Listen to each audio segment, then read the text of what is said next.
Salve, salve, shalom, a paz do Senhor. Estamos aqui gravando para vocês o nosso primeiro programa, primeira onda, cara. Que vitória, hein? Graças a Deus. Estamos muito felizes e você, se eu fosse você, não perdia. A gente está preparando um conteúdo com muito carinho, com muito zelo para você. E nós estamos aqui nos estúdios da Rede Ágatos. Se eu fosse você, já ia correndo lá, chamava os seus amigos, família, manda se inscrever, chama para participar, porque é um conteúdo feito com carinho, feito para a família, feito com muito amor.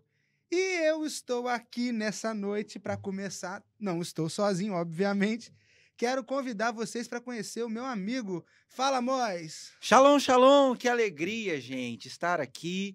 Nós estamos realizados com esta oportunidade tão especial e nós esperamos levar até vocês um conteúdo teológico de qualidade para agregar e edificar vidas. Deus os abençoe e é muito bom tê-los conosco aqui. É isso aí. Bom, galera, deixa eu me apresentar, então. Eu sou Felipe Rangel, sou daqui de Itaperuna, sou presbítero na Assembleia de Deus Central, a famosa Igreja do Relógio, só que eu sirvo como presbítero na nossa filial do bairro Seab. E o Amós é um parceiro nosso, né, Amós? O Amós, a gente estuda junto, a gente faz faculdade de teologia juntos. Isso. E a gente está com esse projeto aí pensado e trabalhado e estamos juntos nesse caminho. Amós, se apresenta para a galera aí. Bom, gente, meu nome é Amós Jubim, eu sirvo a Deus como ministro evangelista na cidade de Miracema, na primeira Assembleia de Deus, e é uma alegria estar aqui com o Felipe, com toda a Rede Ágatos, para realizarmos este trabalho. De fato, como disse o Felipe, é um sonho, né, que nós estamos tendo a oportunidade de realizar, e a teologia é algo que está muito presente nas nossas vidas, muito forte no nosso coração, e a gente deseja muito transmitir isso para todos aqueles que nos acompanham. Bom demais, galera. Então, o nosso primeiro episódio, a gente quer colocar um título nele, Surfando Nessa Onda. Uou. Legal, né? Top demais. Chique. Bacana. Galera, o nosso podcast, nosso programa, na verdade, tem a ideia de trabalhar a teologia pela ótica do movimento pentecostal. Só que, além disso, a gente quer trabalhar com vocês, e essa é a nossa ideia central de valor aqui deste programa, é um jeito diferente de fazer teologia, de ler a teologia, de entender essa ciência que é tão grande e que está tão presente nas nossas vidas, mesmo que a gente não saiba, não é verdade, Amós? Isso. Então aí, galera, o nosso tema de hoje é surfando nessa onda, porque o que tem de pessoas perguntando a gente, mas que tal de primeira onda é essa? E agora chegou o momento, vai acabar o suspense. Amós, fala pra gente, o que é o primeira onda, Amós? Que é o primeira onda, Felipe? Bom, a primeira onda, na verdade, é uma metáfora utilizada a princípio por um sociólogo da religião chamado Paul Freston, na década de 90, e depois por inúmeros outros pensadores, para identificar o primeiro ou os primeiros atores históricos que trouxeram o pentecostalismo para o Brasil. Então, quando nós falamos de primeira onda, nós nos referimos às grandes denominações que trouxeram aqui para o Brasil o pentecostalismo, e aí nós temos dois grandes nomes. Primeiramente, a Congregação Cristã e, posteriormente, coisa de meses após, a Assembleia de Deus, que hoje soma a maior quantidade de membros do pentecostalismo aqui no nosso país. Show de bola, show de bola. Galera, já deu para perceber que o tema do nosso programa hoje é o movimento pentecostal. Esse movimento que já existe aqui no Brasil há mais de 100 anos, mas que, infelizmente, ele é observado de uma forma equivocada, às vezes até preconceituosa, não é verdade? E esse crocodilo que mora nas profundezas do cristianismo, esse povo aí que geralmente é voltado para o mistério. Terra! Quem é essa galera? E a gente vai conversar um pouco sobre isso. Mas, Amós, o movimento pentecostal, ele não nasceu de agora, não é verdade? E nem nasceu no Brasil, ele nasceu de uma outra vertente trazida de um movimento de santidade surgido nos Estados Unidos, não é? Exatamente. Na verdade, nós temos vários focos de movimento pentecostal ao redor do mundo.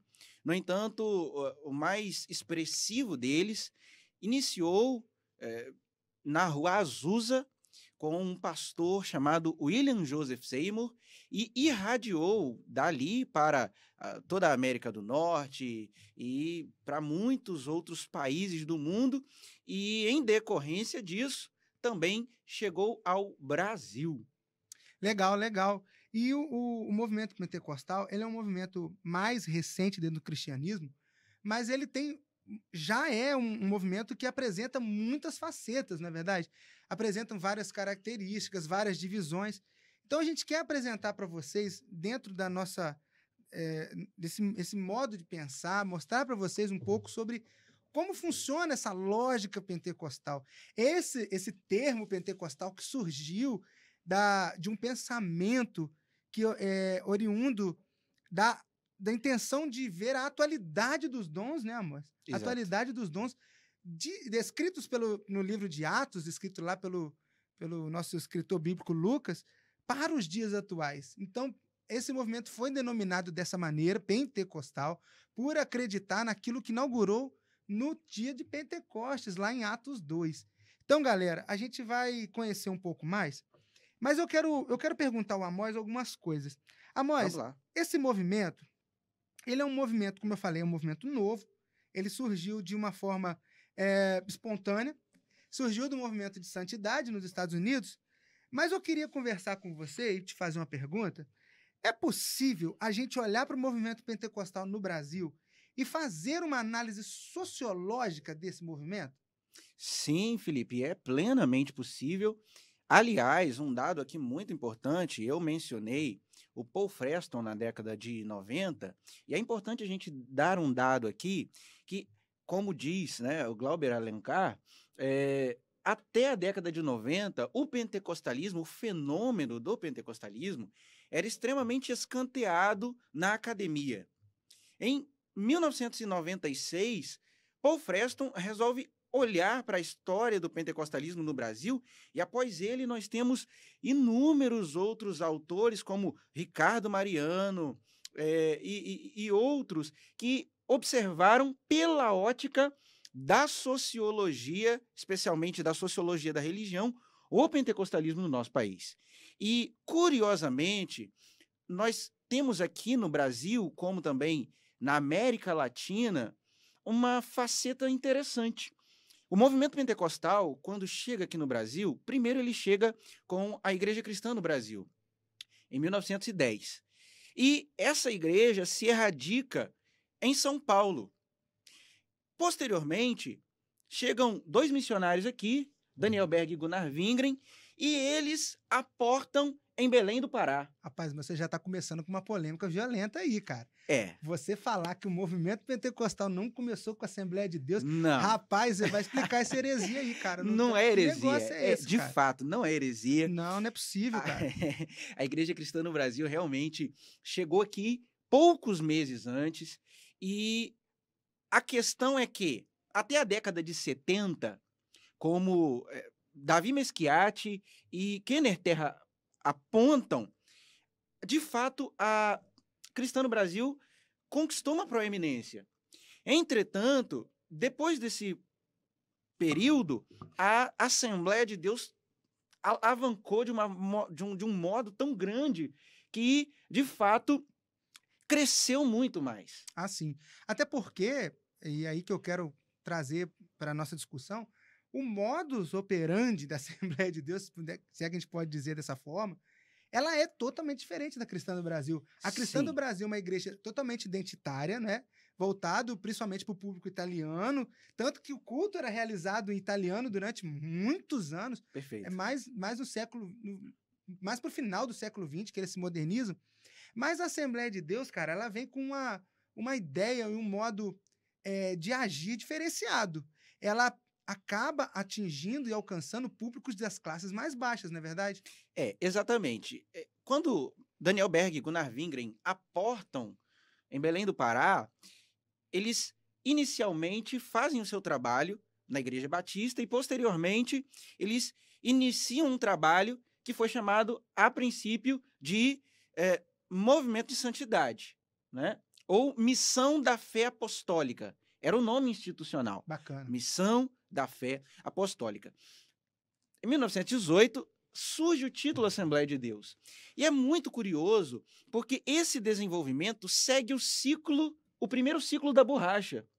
E a linguagem utilizada pelos pastores, a primeira geração de pastores da Assembleia de Deus, era uma linguagem muito comum, até porque eram pastores leigos que tinham parcos recursos teológicos, e isso, de uma certa forma, facilitava a compreensão de um público que não tinha uma renda financeira muito grande. E a mensagem pregada, propagada pela Assembleia de Deus, trazia uma esperança vindoura, uma esperança escatológica que motivava as pessoas. Isso é interessante que você está falando. Sim. Então a gente pode analisar que, na verdade, ele ganhou, o movimento pentecostal ganhou força na galera das classes mais baixas, não porque começou pregando prosperidade, que é o que o pessoal acredita, mas, na verdade, ela vem falando que a riqueza nossa não é terrena, ela é celestial. Exatamente, exatamente. Essa questão da famigerada teologia da prosperidade, me permita aqui, eu não gosto nem de citar o termo teologia, porque pega mal para teologia, deixa viu? Quieto, deixa quieto. Mas isso chega no Brasil, é importado da América do Norte a partir da década de 80. Então, até então, é justamente o contrário. A mensagem de esperança dos primeiros pais do pentecostalismo era justamente a seguinte: se você perder aqui, você vai conquistar com Cristo posteriormente na vida futura, no reino escatológico. Então, de fato, o pentecostalismo cresce aqui no Brasil sem a aderência de uma mensagem que oferecesse qualquer tipo de benefício físico, né? Terreno. Material, exatamente. Isso. Pô, legal, cara. E uma coisa interessante para você que está em casa assistindo é, cara, analisa com a gente. Pensa, se você chega, recebe uma fé, é uma fé cristã, é uma fé toda amoldada, e depois a gente vai trocar essa ideia melhor, mas aí você percebe o seguinte: pô, diferente das igrejas tradicionais, que levavam anos para formar um ministro, vários anos de seminário, depois vários anos de treinamento, de análise, de púlpito, e até formar um ministro demorava muito. E aí você tem agora um cara da comunidade, um cara de baixa renda, um cara que é operário, e agora ele é pastor presidente, cara. E aí, de repente, esse evangelho, essa mensagem, ele começa a crescer, começa a propagar, começa a chegar na galera que tem grana também, Amós. Exatamente. E aí essa galera começa a converter. Aí, sim, o cara que é operário, lá na base da sociedade, agora ele é pastor-presidente do patrão dele, velho. Exatamente. Então é toda uma questão sociológica que tem por trás disso. Não só isso, depois eu quero cutucar também a questão das mulheres no movimento pentecostal.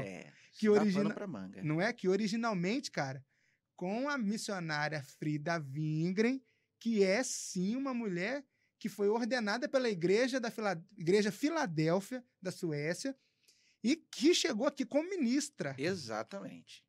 A Frida, de fato, tem uma passagem muito importante pela história da Assembleia de Deus. Inclusive, Felipe, hoje a Assembleia de Deus tem um veículo, né, oficial, um jornal oficial, que, na verdade, a primeira editora foi a Frida.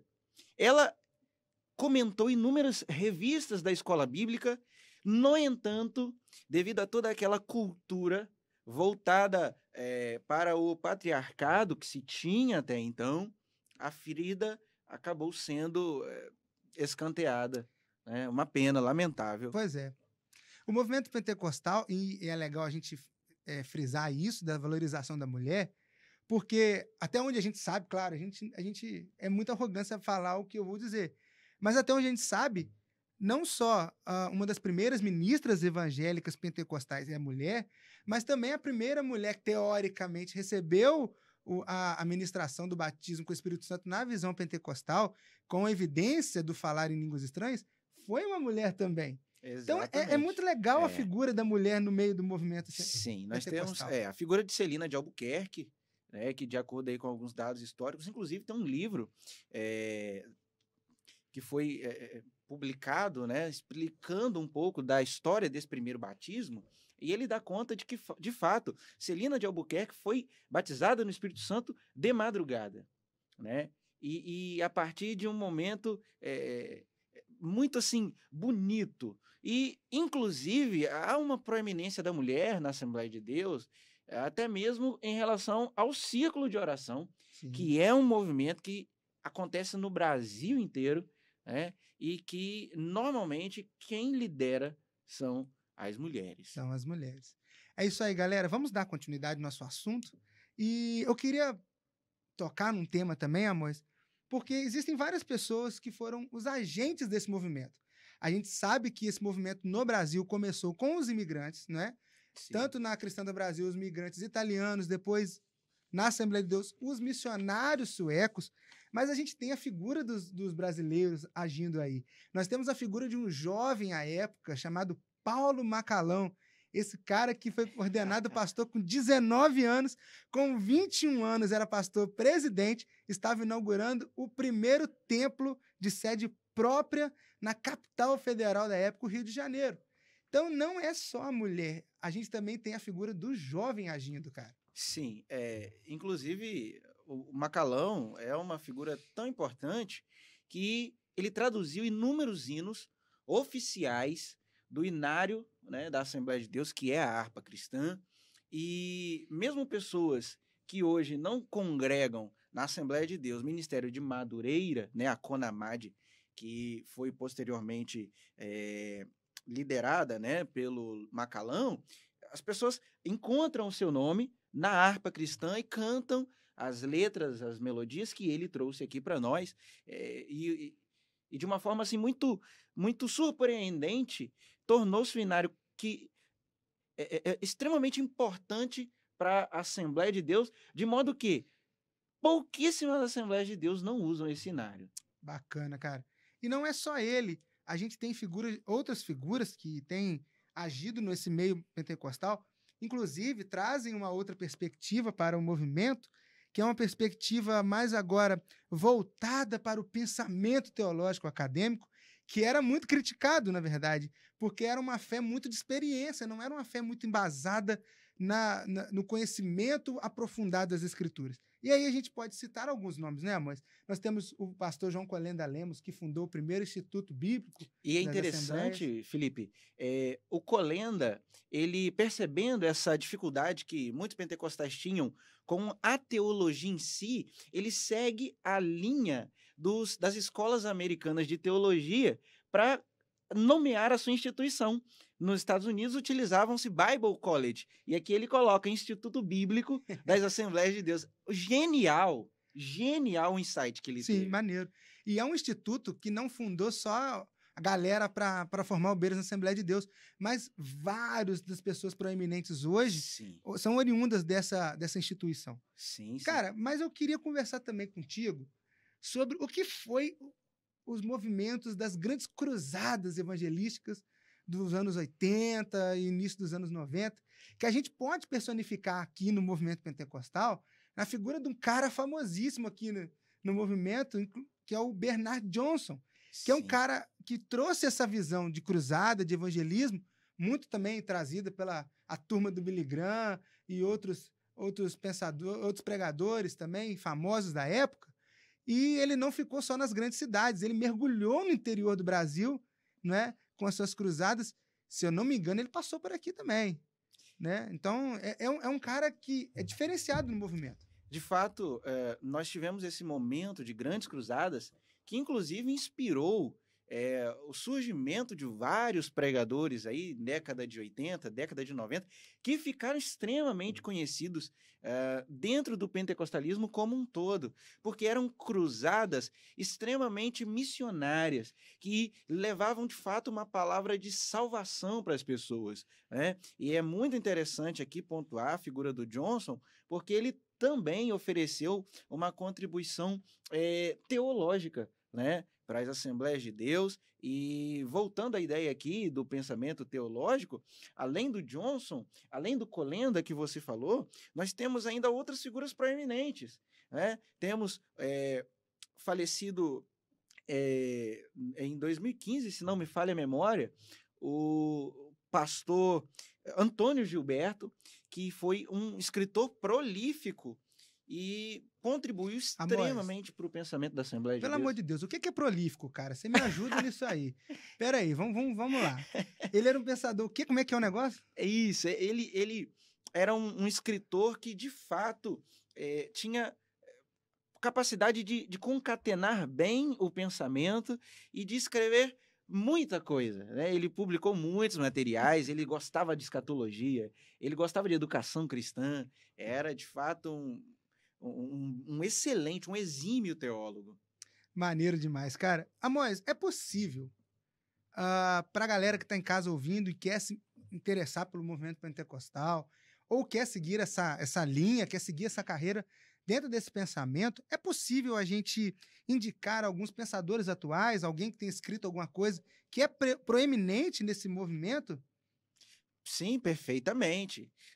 O pentecostalismo vem ganhando muita força na academia teológica. Na verdade, nós tínhamos uma compreensão da teologia como apenas uma ferramenta que prepara para o exercício do ministério. Entretanto, a teologia é muito mais que isso. É uma ciência que compõe o espectro das ciências humanas, ao lado da sociologia, da filosofia, da antropologia, da psicologia, e como ciência possui seus pressupostos metodológicos, teóricos e, portanto, ela é instrumentalizada para o seu labor teológico. E aqui nós temos teólogos pentecostais que são grandes pensadores e têm feito um trabalho belíssimo nos dias de hoje. Nós poderíamos citar aqui o Gutierrez Siqueira, que tem feito um trabalho brilhante. Nós poderíamos mencionar aqui o teólogo Altair Germano, que também é pastor assembleiano. Poderíamos citar aqui Ciro Zibordi, que fez muitas obras interessantes, inclusive na área da homilética. Pastor Elienay Cabral, que inclusive hoje é o consultor teológico da Assembleia de Deus. E nós temos o teólogo e pastor assembleiano também, Ezequias Soares, que inclusive subscreve a declaração de fé da Assembleia de Deus, publicado no ano de 2017. Para você que tem curiosidade, olha, essa versão aqui com a Amós tem é rara, tá? Não tem mais a publicação dela assim em forma de livro físico, mas você encontra na internet, tá? Isso. E é muito interessante, Amós, porque a gente vê nesse movimento uma galera muito voltada, e inclusive já a discussão de uma hermenêutica pentecostal, uma forma de se ler a Bíblia diferenciada. Perfeito. E aí a gente pode citar não só brasileiros, mas temos os americanos também, internacionais, como o Rick Nunes, temos os Trondas, o Robert Menzies, tem essa galera boa, cara. Aí. O Rodman e um cara que eu sei que tá no teu coração, que é o Stanley Orton, que você gosta dele pra caramba, né? E tem um que eu acho que ele não faz nada além de escrever, ele só escreve na vida, que é o Craig Keener. Esses dias ele publicou um pequeno comentário ao livro de Atos, de mais ou menos umas 1.800 páginas. Um pequeno comentário. Um cara que não faz nada da vida, né? Bom, Amós, já caminhando para o nosso final, eu acho que a gente não pode deixar de explicar o que seria essas ondas que dão nome ao programa, não é verdade? Perfeito, Felipe, perfeito. Como nós dissemos, o pentecostalismo foi categorizado em termos históricos através dessa metáfora das ondas. Primeiramente, como eu disse, pelo Paul Freston, depois Ricardo Mariano e outros teólogos e cientistas, né, da área da sociologia da religião têm utilizado. Mas em que consistem essas três ondas? Bom, gente, a primeira onda é chamada de pentecostalismo clássico ou pentecostalismo histórico e contempla o período de 1910 a aproximadamente 1950. Quais são as denominações representantes desse pentecostalismo? Nós dissemos aqui, a primeira é a Congregação Cristã no Brasil e a segunda é a Assembleia de Deus. E é curioso, Felipe, porque elas possuem algumas ênfases. É claro que são denominações que divergem em muitos pontos teológicos. Mas quais são as ênfases dessa primeira onda que podem ser encontradas tanto na congregação cristã quanto na Assembleia de Deus? Bom, nós temos aqui uma ênfase no batismo no Espírito Santo e no falar em outras línguas. Temos também uma ênfase nos usos e costumes rígidos. Isso é interessante pontuar, porque ambas denominações mantiveram, né, por um bom tempo esse padrão. E nós temos uma rejeição ao mundo secular em detrimento de uma recompensa em um mundo escatológico. Então, assim, eram denominações que separavam. Isso aqui é do mundo, isso aqui é de Deus. Né? Havia um pensamento de que a igreja era uma contracultura e ela deveria se portar de modo a se separar de tudo aquilo que fosse considerado, entre aspas, do mundo. Mas isso não é uma característica que nasceu nesse movimento pentecostal clássico, não é? Isso aí já vem também de uma onda desde os movimentos de santidade. Os puritanos pensam muito dessa maneira.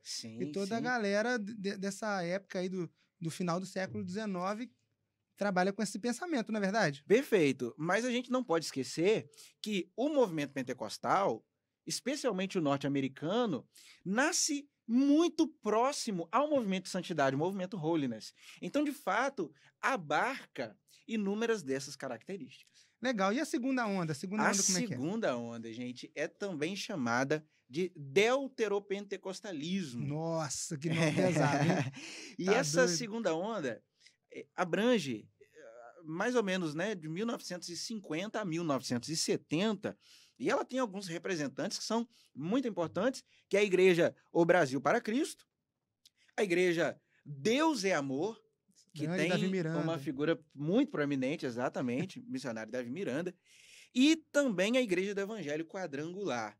E quais eram as características comuns a essas denominações pertencentes à segunda onda do pentecostalismo? Né? O Glauber Alencar nos ajuda aqui oferecendo essas características. Ele diz, então, que uma dessas características é o evangelismo além dos templos.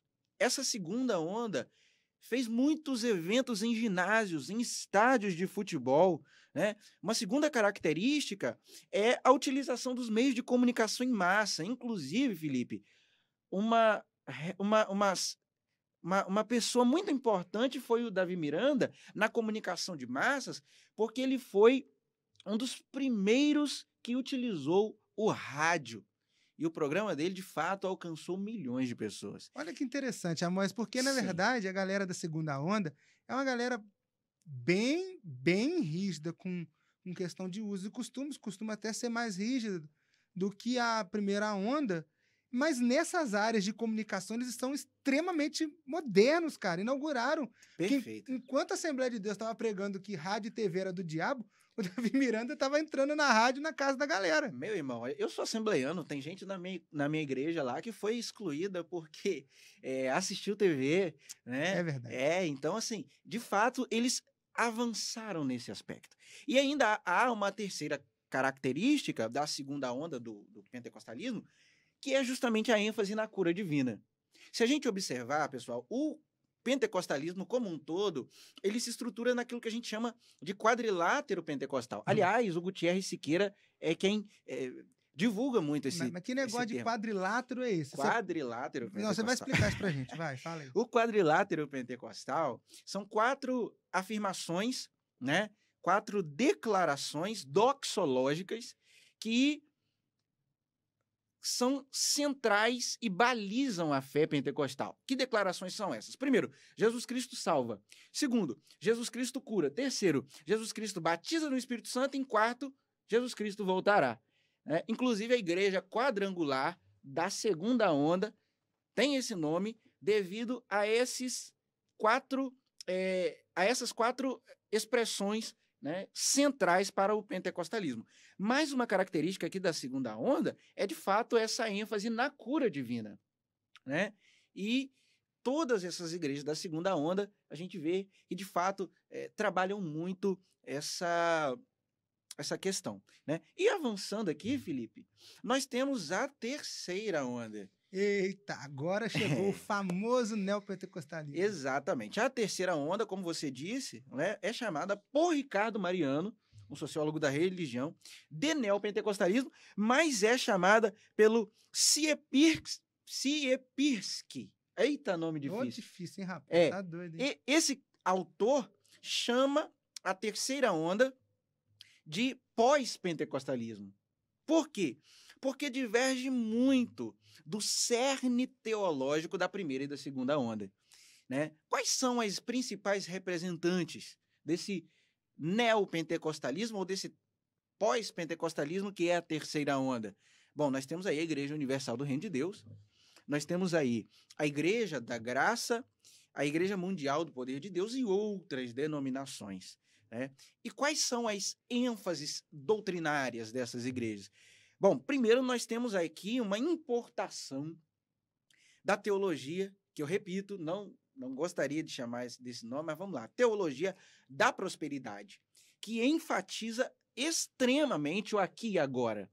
Bênçãos materiais e bem-estar, qualidade emocional para os fiéis, né, que abraçam essa teologia. Além disso, nós temos uma rejeição ao estigma causado pelos usos e costumes das duas primeiras ondas anteriores, né? O neopentecostalismo chega para dizer assim, não, aqui a gente não precisa desse negócio, né, desses usos e costumes que vocês adotam aí, não. E temos também uma ênfase na fé. Isso é muito interessante, gente, porque nós mudamos aqui o objeto teológico das duas primeiras ondas. As duas primeiras ondas centravam-se em Jesus. Eu falei aqui do quadrilátero pentecostal, que Jesus era o centro. No entanto, a terceira onda coloca a ênfase, ou melhor, desloca a ênfase de Jesus para a fé. Você precisa ter fé. Interessante, cara. É uma maneira de pensar totalmente nova, não só no movimento pentecostal, mas no cristianismo, né? E é por isso que o Siepierski chama isso de pós-pentecostalismo, porque, de fato, abandona o escopo principal da teologia pentecostal clássica das duas primeiras ondas. E, por fim, uma quarta característica é a ênfase no televangelismo, né? E a gente vê essas denominações aí muito presentes nas mídias sociais, nas redes de comunicação, especialmente na televisão. Então, basicamente, são essas as três grandes ondas do pentecostalismo no Brasil. Mas aí, Amós, eu quero trazer uma questão também à mesa, que existe uma novidade dentro da novidade que é o movimento pentecostal, que são as igrejas tradicionais, que acabaram se pentecostalizando. Exato. A gente tem referências de igrejas batistas, igrejas presbiterianas, igrejas congregacionais, mas aí, tecnicamente, na verdade, a gente não chama elas de igrejas pentecostais, né? Exatamente. A gente chama elas de igrejas do movimento carismático. Exato. Inclusive, a gente vê a Igreja Católica emergida nesse movimento de pentecostalização da fé tradicional. Mas, na verdade, o que distingue o pentecostal do carismático é a questão teológica, não é verdade? Exatamente, a questão histórico-teológica. Sim. Porque as raízes de um pentecostal, né, de fato, vêm desse movimento de pentecostalismo. As raízes do carismático, às vezes, vêm de igrejas tradicionais. E é muito interessante porque o Craig Keener, no livro que ele escreveu, Experiência do Espírito, ele fala algo muito interessante, que a leitura do pentecostal é uma leitura bíblica a partir da experiência no Espírito. E isso faz de todo crente salvo um pentecostal em essência. Pode ser que ele não abrace a atualidade dos dons, mas se ele teve um encontro com Cristo Jesus e ele lê a Bíblia a partir desse encontro, ou seja, crendo que a Bíblia é palavra de Deus, então ele está fazendo uma leitura pentecostal da Bíblia Sagrada. Maneiro, maneiro. E você consegue perceber a diferença de um e outro? Na verdade, o pentecostal ele nasce ele nasce não só com essa manifestação dos dons e tal, mas também com uma teologia diferenciada.